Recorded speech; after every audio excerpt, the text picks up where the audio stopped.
قبر میں بھی ہم ہاتھ پاؤں نہیں ہلا سکیں گے عذاب قبر جب آئے گا. تو قبر کے عذاب سے اس جسم کو جو بچانے والی چیزیں ہیں وہ ہمارے نیک اعمال ہیں. نماز ہے، روزہ ہے، زکوٰۃ ہے، حج ہے، جہاد ہے، نیکی کے اعمال ہیں.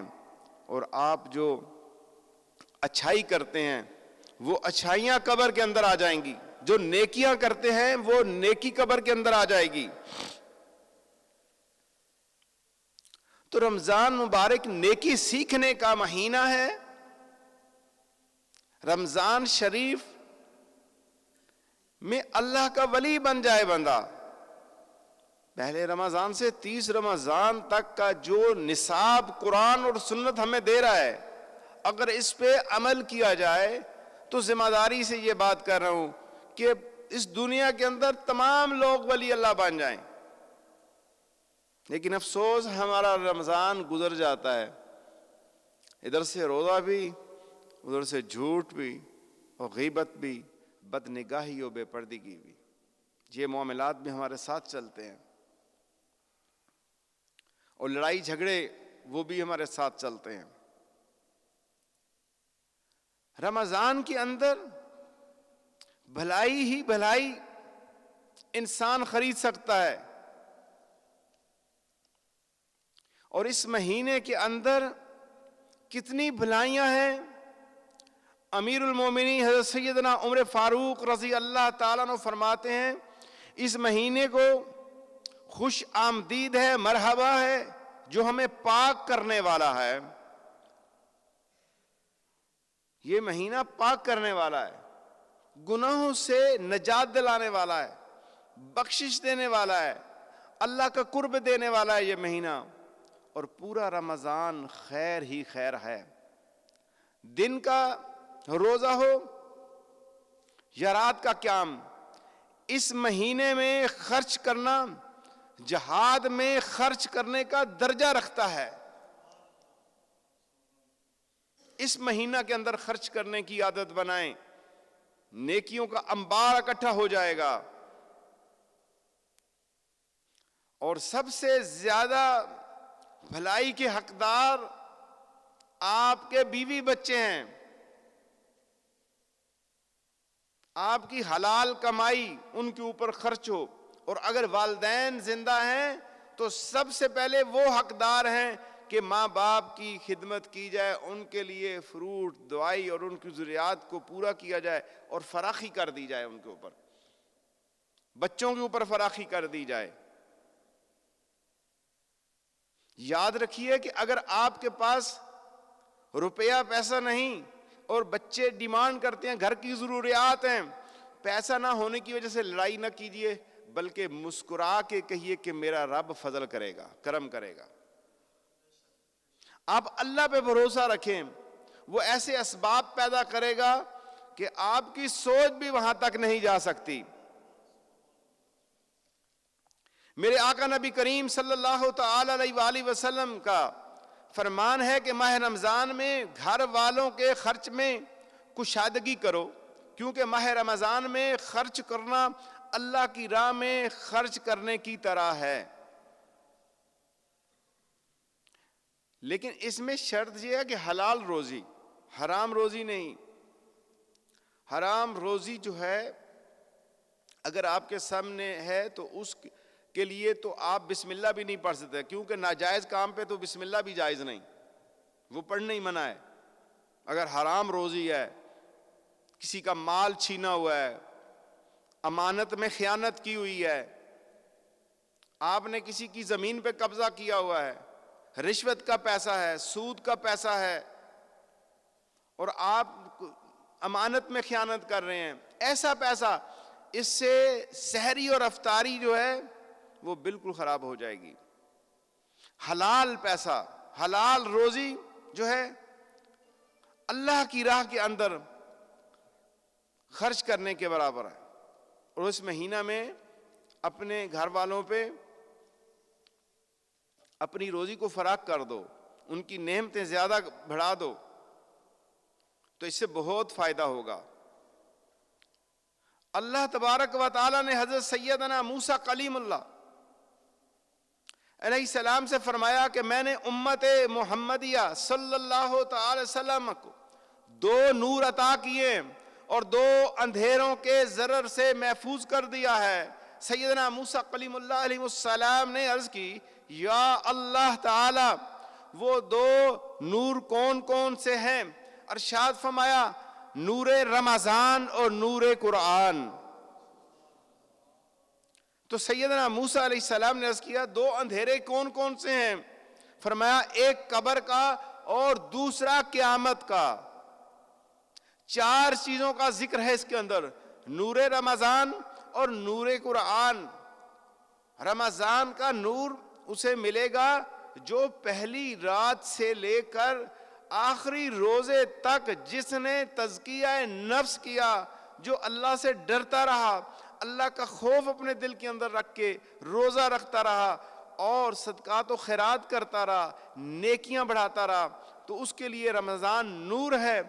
اور قرآن تو پورا سال جو ہے انسان کی ہدایت کے لیے موتی دیتا ہے اسے، لیکن ہم قرآن سے فائدہ حاصل نہیں کرتے۔ میرے پیارے روحانی دینی بھائیوں، اس رمضان سے بھی فائدہ حاصل کیجئے اور قرآن کی تلاوت اس مہینہ میں کثرت سے کیجئے۔ تلاوت قرآن کے کتنے مواقع مل رہے ہیں۔ ایک تو تراویح میں قرآن ہم سنتے ہیں، جو پڑھنا اور سننا سنت ہے، اور قرآن کو چھونا، قرآن کو دیکھنا، قرآن کا پڑھنا عبادت۔ تو اس مہینے میں رات کے کسی ایک آخری پہر کے اندر، آخری پہر میں قرآن کی تلاوت کو معمول بنا لیجئے۔ رات کی جو آخری پہر ہے یہ بہت کمال درجے کا پہر ہے، جو آخری پہر ہے۔ اگر آپ اس کو 7 بجے سے لے کے صبح 4 بجے تک تقسیم کریں تو آخری پہر جو ہے یہ 1.5 گھنٹہ آخری جو ہے 4 سے پہلے والا، یہ بہت قیمتی ہے۔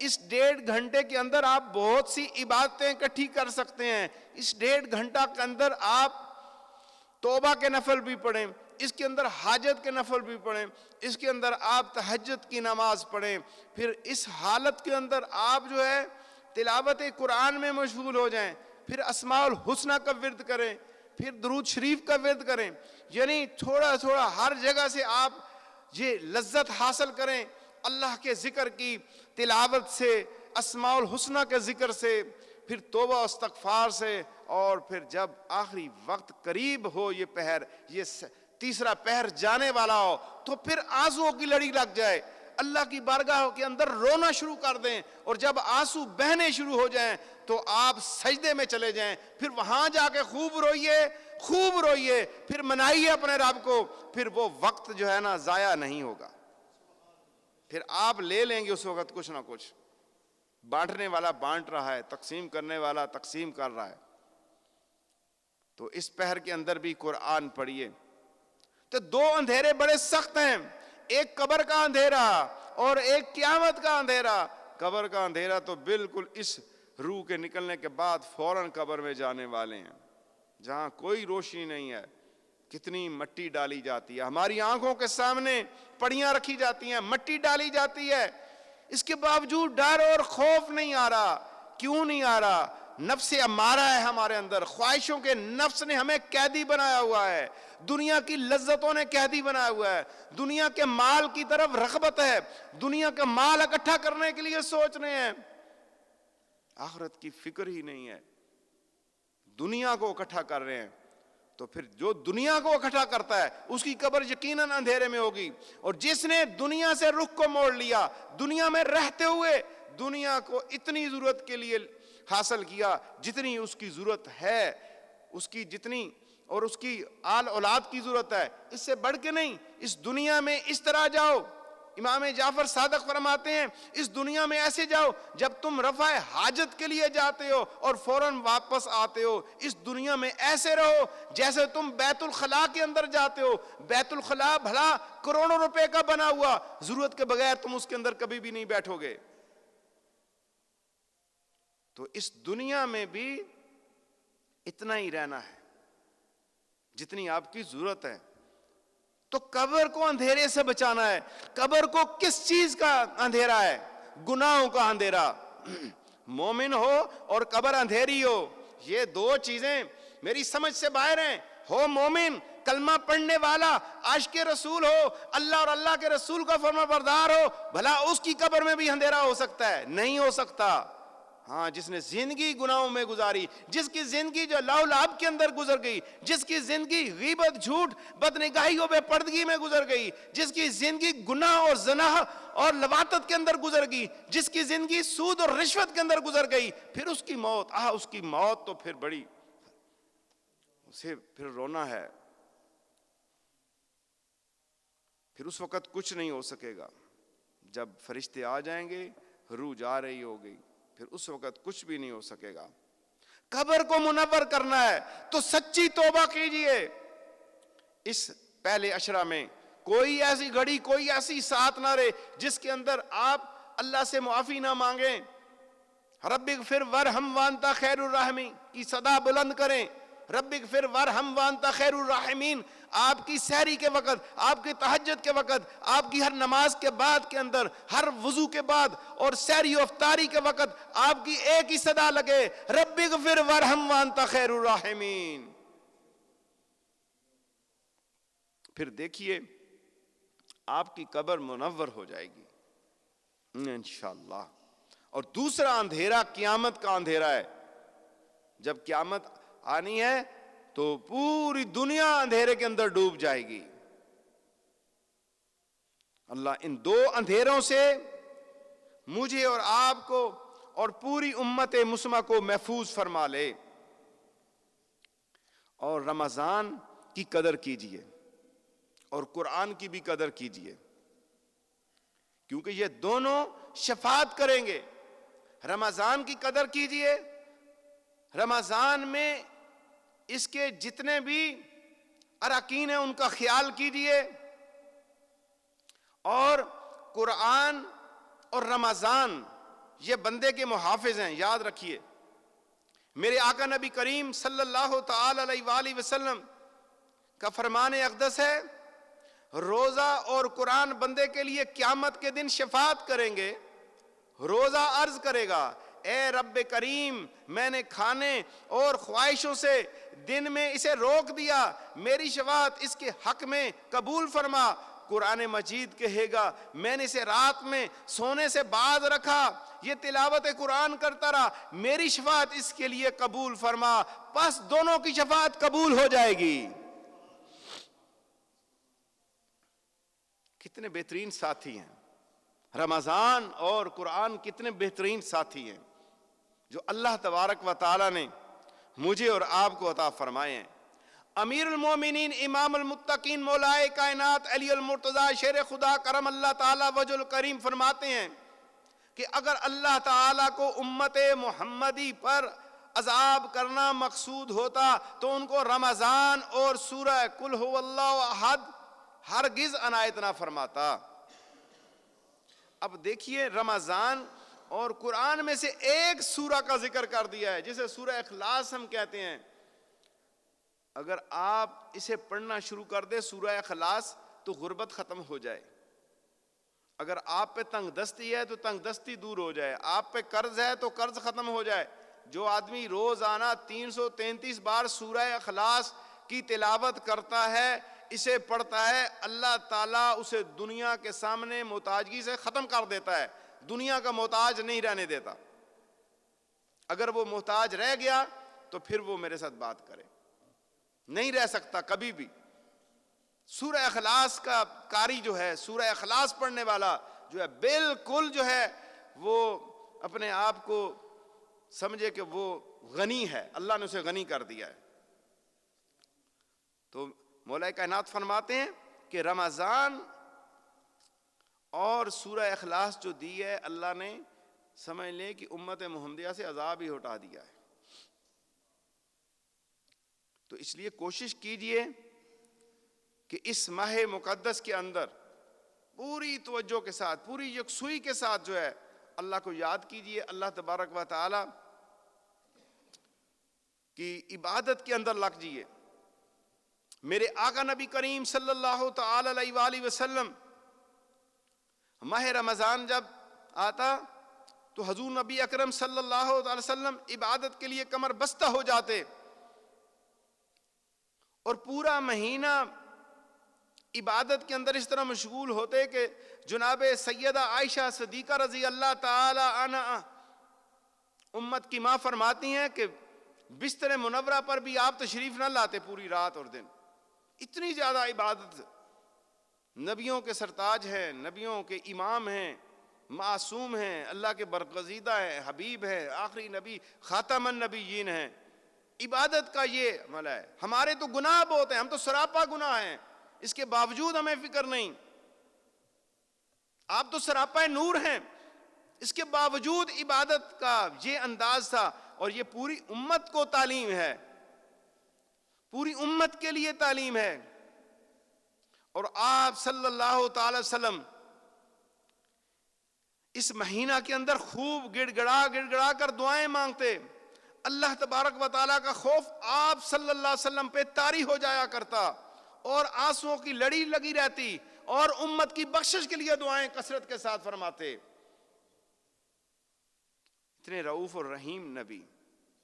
تو میرے دوستو, اس مہینے میں آپ اپنے آپ کو عبادت کے لیے تیار کریں.